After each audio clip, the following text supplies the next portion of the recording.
There are seasons a man carries with him the rest of his days, not because they were easy, but because they were the ones that changed the shape of everything that came after. This is the season I mean to tell you about. Autumn of 1883, in the town of Harwick, Colorado, where the cottonwoods had already gone, the color of old brass, and the first thin skin of ice was forming on the feed. Horse troughs each morning before the sun cleared the ridge. She ran the finest boarding house in 3 counties, and she knew it. Every curtain starched, every floorboard swept, every lamp trimmed at precisely the same hour each evening. The place had a name stitched above the gate in iron letters: Whitmore House, and that name meant something in Harwick. It meant clean sheets and polished silver at the table. It meant that a traveling judge or a railroad surveyor could rest his head without finding a flea or a drunk in the next room. She had built that reputation the way a person builds a stone wall, one piece at a time over years, with no help from anyone. She was a widow, though she did not speak of it. Her husband had left her 3 years prior, not to death, but to the permanent indifference that is sometimes worse. He had gone east and taken her savings with him, and she had done what a woman of her particular temperament does in such a situation. She had straightened her collar, pinned her hair, and gotten to work. She was 41 years old, trim and composed, with gray just beginning at her temples and eyes that had the look of someone who had stopped expecting gifts from life and had made peace with that. What she had not counted on was the autumn of 1883, when the railroad shifted its southern route and the traveling men who had filled her rooms every week began sleeping in Dumont instead. Rooms were going empty, 3 in September, 5 in October. The dining table that had once been crowded with surveyors and buyers and circuit preachers now seated 4 on a good night, 2 on a bad one. She had written to the Regional Commerce Board. She had placed a notice in the Harwick Courier. She had made polite inquiries through a gentleman in Denver who knew gentlemen who might bring distinguished guests her way. What she had asked for in precise and careful language was a respectable man of refined taste who could bring something of quality and draw to Whitmore House.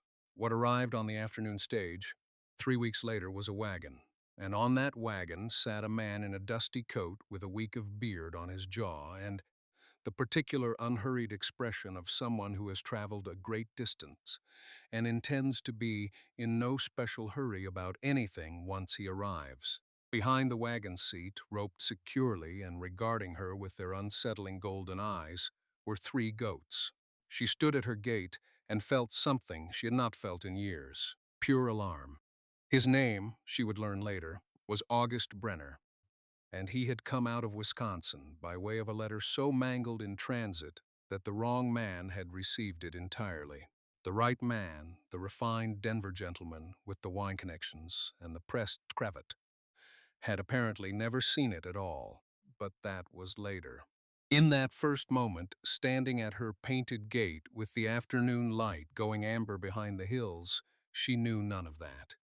She knew only the wagon, the dust, the beard, and the goats. He climbed down with the easy movement of a man who has spent more of his life outdoors than in. He removed his hat. He had a broad, plain face, the kind the sun had worked on for years without apology, and pale gray eyes that took in Whitmore House with what she could only describe as quiet appreciation, not the calculating assessment of a man pricing things, but the genuine regard of someone who recognized honest work in a building and respected it. He said her name, her late husband's name on the house, rather, correctly. He told her, in an accent that rolled its vowels gently and dropped certain consonants with the comfortable ease of a man who had spoken English for 20 years, but thought in German for 30, that he understood she was in need of something to draw custom. He gestured behind him at the wagon. 3 goats looked back at her, she asked, very carefully, where the cheese was. He smiled then, for the first time, and it reorganized his whole face into something warmer and younger. He reached behind the wagon seat and produced a round wheel of pale yellow, cheese wrapped in cloth and tied with twine. then another, then a third, smaller one with a rind that smelled, even from where she stood, of something green and grassy, and entirely unlike anything sold in the Harwick dry goods store. She did not smile. She was too busy calculating. The dining room, the empty chairs, the cost of the morning feed bill, the letters she would have to write to Denver, explaining that the arrangement had miscarried spectacularly, and she required someone else immediately. She told him, in the precise and measured tone she used for contractors and creditors, that she had not sent for a dairyman. He nodded, as though this were perfectly reasonable information. She told him there was no room in her stable for animals of that nature. He said he would build a pen in the side yard if she permitted it, and that the goats were very quiet as goats went. She did not permit it. Not yet. She told him he could bring the cheese inside and she would look at it, and that was all she was agreeing to, looking. He carried the wheels to her kitchen without complaint, without wounded pride, without any of the sulking she had learned to expect from men who felt themselves underestimated. She simply carried cheese inside and set it on her table and waited, hat in hand, while she looked. It was not what she had expected. She had expected something rough, a farmyard smell, a crumbling yellow rind, the kind of product a traveling man peddled because no establishment merchant would carry it. She had expected to look at it the way she looked at things she had already decided against. Briefly, with polite finality, before returning it to its owner with a kind word and a closed door. Instead, there were 3 wheels on her kitchen table, each one distinct. The first was small and firm, pale as new cream, rubbed with a thin coat of rendered vat fat that had dried to a smooth shell. The second was larger, its rind dusted faintly with ash in the manner she associated vaguely with something she had once read about, somewhere European and unreachable. The third was wrapped in cloth, still faintly damp, and when he asked, quietly, whether she would like to see it opened, she found herself nodding before she had consciously agreed to anything. He unwrapped it with the same unhurried steadiness he seemed to bring to everything. The interior was white and dense and faintly moist, and it smelled of something clean, grassy and faintly sharp. Nothing like the heavy-aged cheddars she served at her table, which guests ate politely but never remarked upon. This had a different quality, she could not name it. She was not accustomed to things she could not name. She cut a sliver from the edge, because she was not going to taste a man's wares without examining them properly first. The paste was smooth under the knife. She set it on her tongue. She said nothing for a moment. She was thinking about her dining room, about the empty chairs, about Mrs.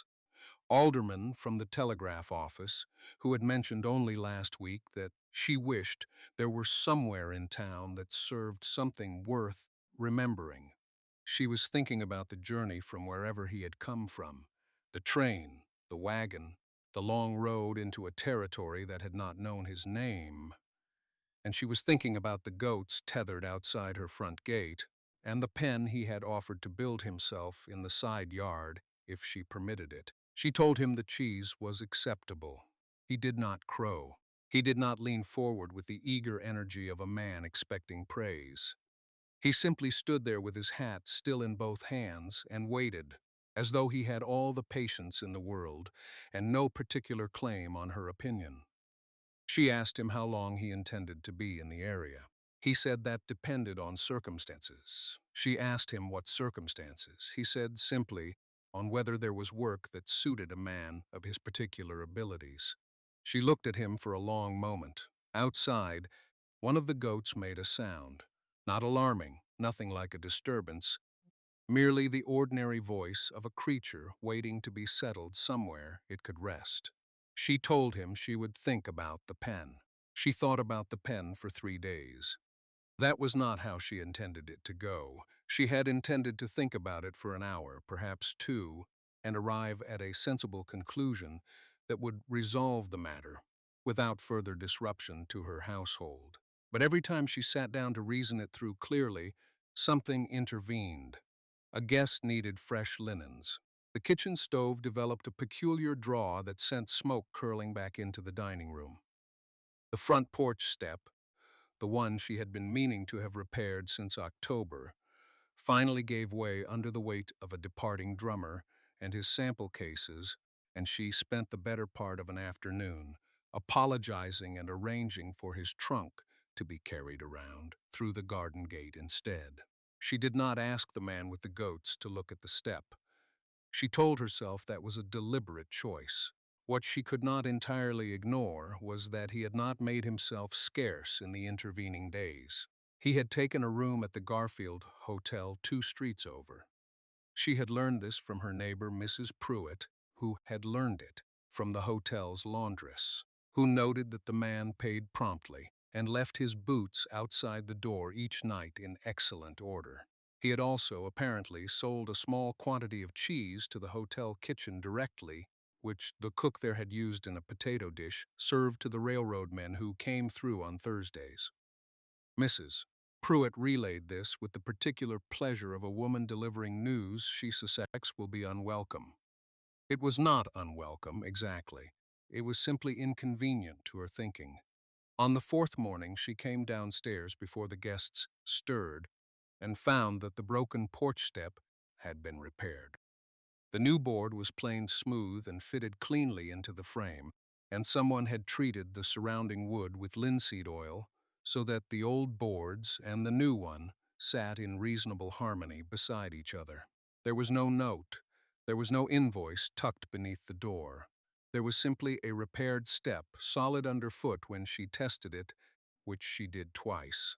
She stood on that step in the early morning light for some time. She was not a woman who made decisions in haste. She had survived 2 hard winters alone, a creditor who had come for the furniture, and a season in which her best guest room sat empty from February to May.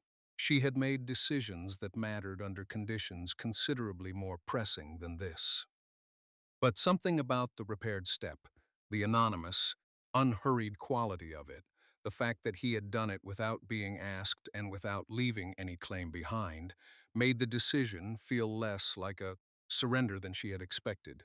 She sent word to the Garfield Hotel that morning. A brief message, no more than 2 lines. She told the desk clerk to inform her guest that the side yard was available, if he still wished to discuss the matter of the pen. He came that afternoon, not at the fashionable hour she had half expected, not the polite mid-morning call of a man angling for advantage, but in the plain working hour of 2 o'clock, when the sun was high and the side yard was warm, and the goats were making their opinions known to anyone. Within a quarter mile, she met him at the gate herself. That had not been her intention. She had meant to send her girl Hazel with the key and a set of instructions written on notepaper, clinical and businesslike, so that she herself might remain in the front parlor at a dignified remove. But Hazel had gone to the dry goods for cornmeal, and the knock came precisely when it came, and so she went to the gate herself, smoothing her apron as she walked across the yard. He removed his hat when he saw her. The gesture was not theatrical. He simply took it off and held it at his side, and his expression was attentive without being eager. She found, unexpectedly, that she preferred that to eagerness. She showed him the yard. It was not a large space, 40 feet along the fence line, perhaps 30 deep, with a patch of grass still reasonable near the back wall, and a low lean-to she had used for stacking firewood before she began ordering it delivered. He walked the perimeter without speaking, checking the fence posts with both hands, testing each one at the base the way a man tests a chair before trusting his weight to it. He crouched near the corner where the soil went soft and examined the drainage with what she could only describe as professional seriousness. She told him the terms as she understood them to stand, board and use of the lean-to in exchange for cheese at a rate they would need to negotiate. She said the word, negotiate, with some care, because she was not willing to be thought a woman who did not understand the value of what she was offering. He nodded. He named a figure, not in dollars but in wheels per week, and the number was modest enough that she revised her estimate of him slightly upward. She said she would consider it. He said that was fair. There was a pause in which neither of them said anything, and the largest of the three goats pressed its forehead against the back of his knee with apparent affection, and he reached down without looking and scratched behind its ear with the casual ease of long familiarity. She asked him, then, not because it was essential to the arrangement, but because she had been wondering since the step, whether he had repaired it himself or sent someone. He looked at her directly. He said he had done it himself. He said the tread had been green oak when the step was first made, which was why it had split the way it did, and that he had used a cut of dry ash, which would hold better through the wet seasons. She had not expected him to know that. She had not expected him to have looked closely enough to know that. She stood with that information for a moment longer than was comfortable for either of them. The knowledge of the ash and the oak in the wet seasons. It was the kind of knowing that did not come from books or from towns. It came from years of paying attention to things that broke and then repairing them and remembering why. She recognized it because she had spent the better part of a decade acquiring a different version of the same education, only hers had been ledgers and linen counts, and the precise temperature at which cream would not properly set if left too close to the window. Different knowledge. The same origin. Necessity. She told him she would give him an answer by morning. He thanked her without excessive warmth, gathered the rope leads of his animals, and walked them back around the side of the house toward the kitchen yard where she had consented, with visible reluctance, to let him stake them overnight. She watched him go. The middle goat, the small brown one, turned its head to look back at her as if it had an opinion. The evening guests came down to supper in their usual order. The land surveyor first, then the two brothers from the eastern bank, then the retired postmaster who had been with her the longest, and occupied the corner room with the better view. She had prepared a cold supper, sliced bread, pickled vegetables, a lean roasted joint, and a modest wedge of soft cheese she had placed on the board, almost experimentally, cutting it thin, presenting it with no particular announcement. The surveyor tried it first. He said nothing immediately. He cut a second slice. He pressed it onto a piece of bread and ate it, and then sat back and looked at the board with the expression of a man trying to recall where he had tasted something before. The retired postmaster reached for some next, and she watched his face shift in the same quiet way. By the time the two brothers had finished their supper, the entire wedge was gone.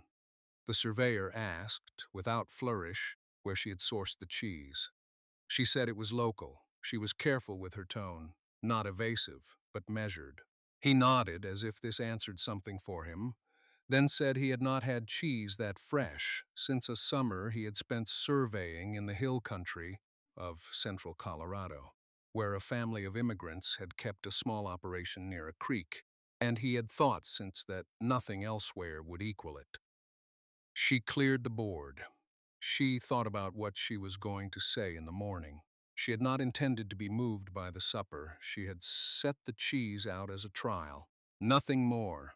A test of whether the thing the man had brought with him had any merit in the presence of paying guests with formed opinions. The guests had answered her. What she had not anticipated was that answering the practical question would open a second question entirely, and that second question was going to require considerably more thought. She slept poorly, which was not unusual for her in the autumn months, when the wind came down from the north and pressed against the eaves with a steady, complaining sound. But the sleeplessness that night was of a different order. She lay listening to the house settle and found her mind returning, against her preference, to the faces of those two men at the supper table. Not the flattery she had expected from paying guests trying to earn goodwill, but something more genuine than that. The surveyor's brother had scraped the board clean without embarrassment, the way a man eats when he has forgotten he is being watched, which is the only honest testimony food ever receives. She rose before the light and went downstairs with her lamp. The kitchen was cold, and she built the fire herself, rather than wait for the girl, who came mornings to help with the range. She put the kettle on and sat at the small table near the window and tried to think clearly. The practical question was this. The two rooms she had let this week had been dark the week before, and the week before that. She kept the house immaculate and her table better than anything else within a day's ride, and still the travelers had thinned over the past 2 years in a way that worried her. The rail connection that had been promised to their town had been routed 15 miles east, and with it had gone the steady movement of commercial men and survey parties she had once relied upon. What remained was irregular. The occasional family moving through, a party of buyers, a government man passing once in a season. It was not enough. She had managed. She had always managed. But managing and prospering were not the same condition, and she was honest enough with herself, in the cold kitchen before anyone else was awake, to admit which of the two she had been inhabiting lately. The cheese had filled those chairs. That was the plain fact of it. She did not want it to be his doing. She had arranged her life around the principle that she did not need assistance of a sort that placed her in someone else's debt. Not practical debt, not emotional debt. She had been given very clear instruction in what that kind of debt cost a woman, and she had absorbed the lesson completely. The cheese was a product. It was commerce. It was no different from sourcing better flour or finding a cider press that worked reliably. She would treat it as such. She had almost convinced herself of this when she heard movement in the yard. She looked out through the wavy glass of the kitchen window. The sky was still gray, the sun not yet visible behind the ridge, and he was already out there. He had set a bucket near the well and was drawing water by hand for the animals before the day had properly begun, his breath showing in the cold air, unhurried, as if this were exactly where he had expected to be. She watched him longer than she meant to. She stepped back from the window before he could look up and catch her watching. That bothered her more than the watching itself. She was not a woman who hid. She had stood at this window through ice storms and through the particular loneliness of December evenings when every other house in town showed lamplight and laughter, and hers showed only her own reflection. She had not flinched from any of that, but she stepped back from a man drawing water in the gray morning, and she knew why, and she did not care to examine it closely. She put the kettle on and began preparing the breakfast service.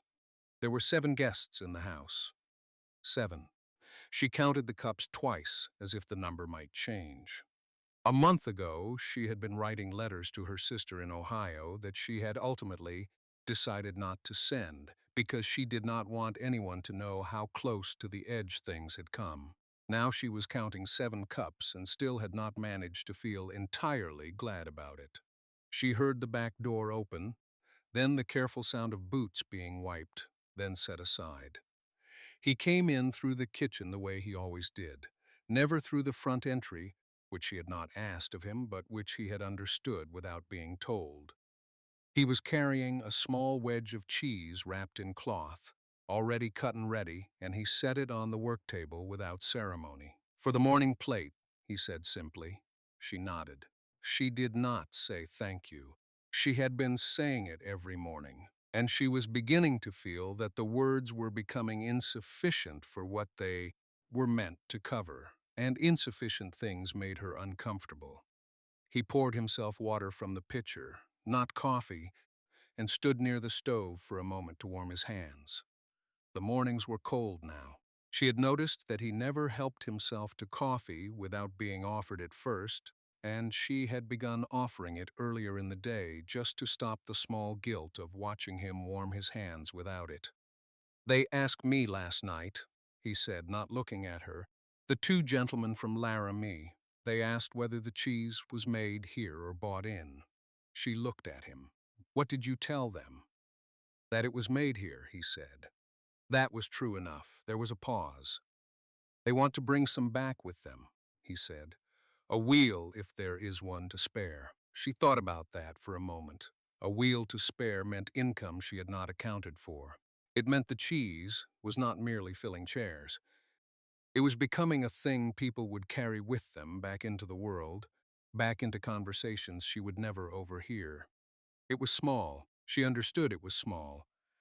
But small things she had learned in this business were the only reliable kind. Large things arrived with conditions attached. I will speak to them after breakfast, she said. He nodded once and went back out to the animals. She did speak to them after breakfast, and they bought the wheel for a price she had not expected to receive. One of them, the older one, who wore a watch chain and spoke with the careful precision of a man used to being listened to, asked if she took orders. She told him she would consider it. She said it pleasantly, as though it were a simple matter of scheduling, and he accepted that answer with a small bow of his head.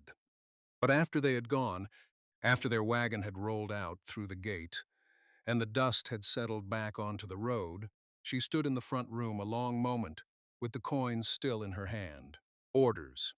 The word sat differently than she had expected it to. She had built this house on the premise that people came to her. That was the nature of a boarding house. You prepared, you presented, you waited. Orders meant reaching outward. Orders meant obligation, commitment, the possibility of failing someone who had already paid. She found him behind the outbuilding, turning a wheel on the boards he had laid there for curing. He did not look up when she approached, but she had noticed by now that he always knew when she was near. There was a steadiness about him that was not indifference, more like the stillness of a man who had learned to read weather and simply waited for it to declare itself. They asked about orders, she said. He set the wheel back carefully and straightened. What did you say? That I would consider it. She paused. I am considering it now. He looked at her without hurry. It is more work, he said. More milk. The animals would need more rest and better feed going into winter. Can it be done? Yes, he said. Then, after a moment, but it should be done honestly. We say what we can deliver, and we deliver it. If there is a bad season, we say so before, not after. She had not expected him to say. We.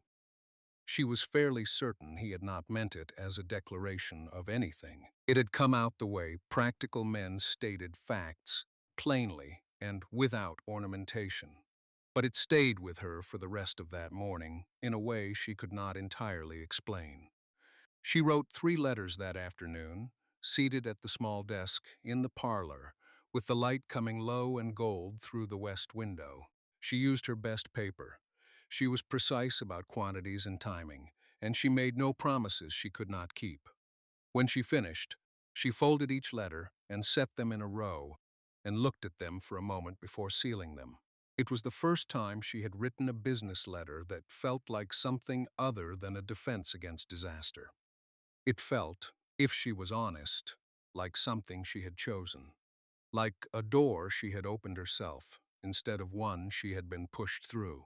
Those letters went out on the Thursday coach, tucked under the driver's seat, with a dozen other envelopes bound for towns whose names she had once heard only as distant abstractions, places where merchants and inn operators and hotel stewards made their decisions over ledger books she had never seen. She watched the coach roll away from the post stop at the end of the road and felt something she had not felt in a long while. The particular anxiety of having done something that could not be undone.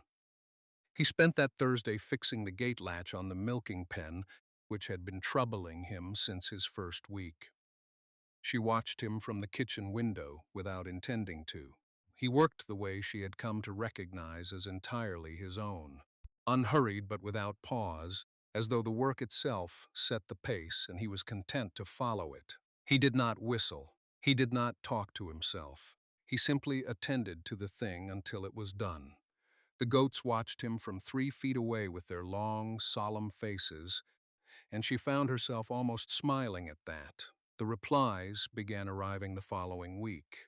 The first was polite but uncommitted, a hotel in the territory capital that was, as they put it, satisfied with their current arrangements.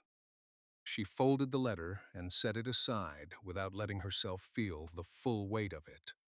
The second was a longer letter, written in a cramped and business-like hand from an operator who ran a dining establishment attached to a stage relay station 2 counties east. He was interested. He had questions about quantity, consistency, and transport. He was not effusive, but he was serious, and seriousness was what she needed. She brought that letter out to where he was working in the afternoon and read him the relevant portions. He listened with his hands resting on his knees and his eyes on the middle distance, as though he was calculating something. When she finished, he said quietly that the quantity was achievable if the season held. She asked him what he meant by if. He told her plainly early autumn could be difficult with the herd's cycle, and there would be a month where the yield would drop. Not severely, but noticeably. They would need to account for that in whatever agreement they made, or they would find themselves unable to fulfill the order exactly when the other party most expected it. She appreciated that he had said it before the agreement existed, rather than after. The third letter arrived 2 days later, and it was the one neither of them had anticipated. It was written on heavy cream paper with an embossed heading, a resort hotel, of all things, newly opened, catering to travelers of means who arrived by rail and expected a certain quality of table. They had heard, through a chain of acquaintance she could not fully trace, that there was something worth tasting in her county. She set the letter on the table between them and let him read it himself. He had improved considerably in that regard. She had noticed it without remarking on it, the way he would now take a letter or a bill of sale and work through it quietly, his lips barely moving, his finger tracing nothing. He was teaching himself, she suspected, from whatever she left within reach. She had begun leaving things within reach on purpose. He read it through twice. Then he set it down and was quiet for a long moment. The resort was not close. It was a full day's journey by rail, and the volume they were requesting was substantial. Not unreasonable, but substantial. More than the inn in the valley, more even than the Denison order, and on a schedule that would require careful planning through that difficult month he had already named. What gave her pause was not the distance or the quantity. It was the nature of the clientele. These were people who had opinions, people who would compare her cheese to what they had tasted in other places, cities, other countries even, and they would say so if they found it wanting. She told him this. She expected him to reassure her. He did not. He said that she was right to think carefully about it, and that there was a version of this arrangement that would serve them well, and a version that would damage everything they had built if they overreached. He said it as plainly as he said most things, with no apology for the plainness of it. She asked him which version he thought they were capable of. He considered that for a moment.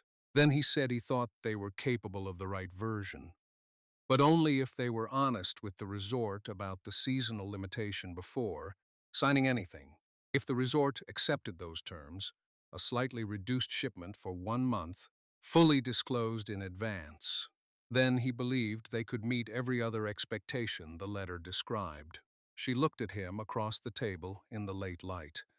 Outside, she could hear the herd moving toward the fence line the way they always did at that hour, following some instinct that had nothing to do with human arrangements or resort hotels or embossed letterhead. He was watching her, not the letter. He was waiting for her judgment, not substituting his own for it. That had been true from the beginning, she realized. He had always offered his opinion when she asked for it, and held it when she did not. It was a rarer quality than she had once understood. She picked up the letter and read the heading again. Then she set it down and said that they would draft a reply together, and that she would send it by the end of the week. He nodded once. She reached for the pen. They drafted it that evening, the two of them bent over the table while the lamp burned low and the autumn air came through the window screen with the smell of dry grass and cooling earth. He wrote in his careful, slightly formal hand, the penmanship of a man who had learned English as a second language, and so treated each word with a deliberateness that native speakers rarely bothered with. She corrected the phrasing here and there, not because his meaning was wrong, but because she knew the particular register of correspondence that resort proprietors expected. By the time they finished, the letter was better than either of them could have written alone. She sent it at the end of the week, as she had said she would. The reply came 12 days later. They accepted the terms. All of them, including the reduced winter shipment, which the resort manager noted in his return letter, he appreciated being told about in advance rather than discovering in February. She read that line twice. Then, she handed the letter across the table without comment. And he read it. And neither of them said anything for a moment. There was nothing that needed saying. The boarding house that winter was different from any winter she had known since her husband died. The rooms filled in November and stayed filled into the new year. Travelers who had passed through in autumn came back. Some of them wrote ahead to reserve the same rooms they had stayed in before, which was a thing that had not happened in years. The supper table was loud and warm most evenings, and the smell of the kitchen, that particular smell of warm cheese and fresh bread and wood smoke, had become something guests mentioned in their letters to her afterward, as though it were the thing they most remembered. She thought sometimes about the afternoon he had arrived with the wagon and the goats, and those enormous wheels of cheese, and about how certain she had been that he would ruin everything she had spent years trying to preserve. She had been wrong in almost every particular. She knew that now without embarrassment, or at least with only enough embarrassment to keep her honest. In the spring, when the light came back long and warm across the pasture, and the herd moved through the new grass with their bells ringing soft in the distance, she asked him if he intended to stay. He looked at her the way he sometimes did when he was choosing his words carefully, not because he was uncertain of his answer, but because he wanted to give it the weight it deserved. He said he had not thought of leaving. She nodded. She turned back toward the house.